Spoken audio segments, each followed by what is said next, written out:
बाल ठाकरे की सेहत पर पूरे देश की नजर टिकी हुई है और शिवसेना की तरफ से आधिकारिक तौर पर बयान आया है और कहा गया है कि शिवसेना प्रमुख बाल ठाकरे की तबीयत पहले के मुकाबले ठीक है और तबीयत में धीरे धीरे सुधार हो रहा है। बाल ठाकरे पर दवा और दुआ का असर हो रहा है। शिवसेना की तरफ से आधिकारिक तौर पर यह बयान आया है। बाल ठाकरे जल्द ही ठीक हो जाएंगे, अब सेहत में सुधार है। बाला साहब की ओर से भी अच्छी तरह से साथ मिल रही है और धीरे धीरे उनकी तबीयत अच्छी हो रही है, सुधर रही है। लाखों शिवसैनिकों की दवा के साथ में ये दुआ भी काम में आ रही है।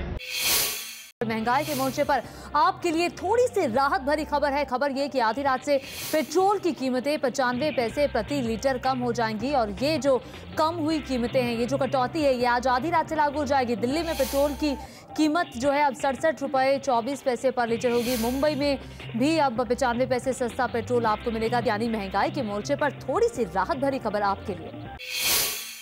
दिल्ली के गुरुद्वारा रकाबगंज में आज 2 गुटों में हुई झड़प में कुछ लोग घायल हो गए।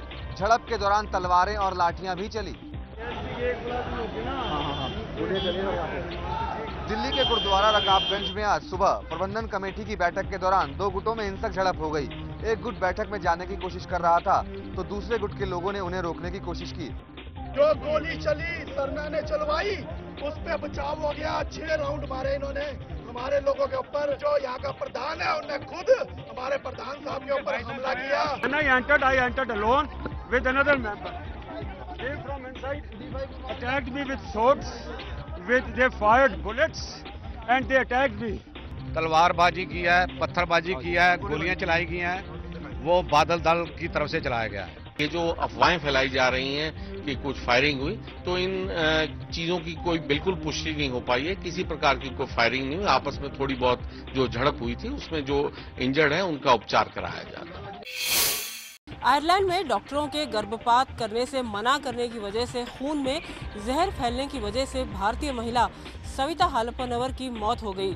सविता कर्नाटक के बेलगाम की रहने वाली थी। ये तस्वीर सविता हालप्पनवर की है। 31 साल की सविता गर्भवती थी, लेकिन अक्टूबर में सविता को मिसकैरेज हो गया, जिससे उनकी तबीयत बिगड़ने लगी। सविता ने जब इसकी जानकारी अपने इंजीनियर पति को दी तो उन्होंने अबॉर्शन की बात कही। जब सविता के पति उन्हें गैल्वे के यूनिवर्सिटी हॉस्पिटल ले गए तो डॉक्टरों ने ये कहते हुए अबॉर्शन से इनकार कर दिया कि आयरलैंड कैथोलिक देश है और यहाँ के कानून में अबॉर्शन की इजाज़त नहीं है। सविता के पति ने अपनी पत्नी की बिगड़ती हालत के मद्देनजर बार बार डॉक्टरों से गुहार लगाई कि वो उसकी जान बचाने के लिए अबॉर्शन कर दें, लेकिन डॉक्टरों ने उनकी एक नहीं सुनी। आखिरकार सविता के होने वाले बच्चे की गर्भ में ही मौत हो गई।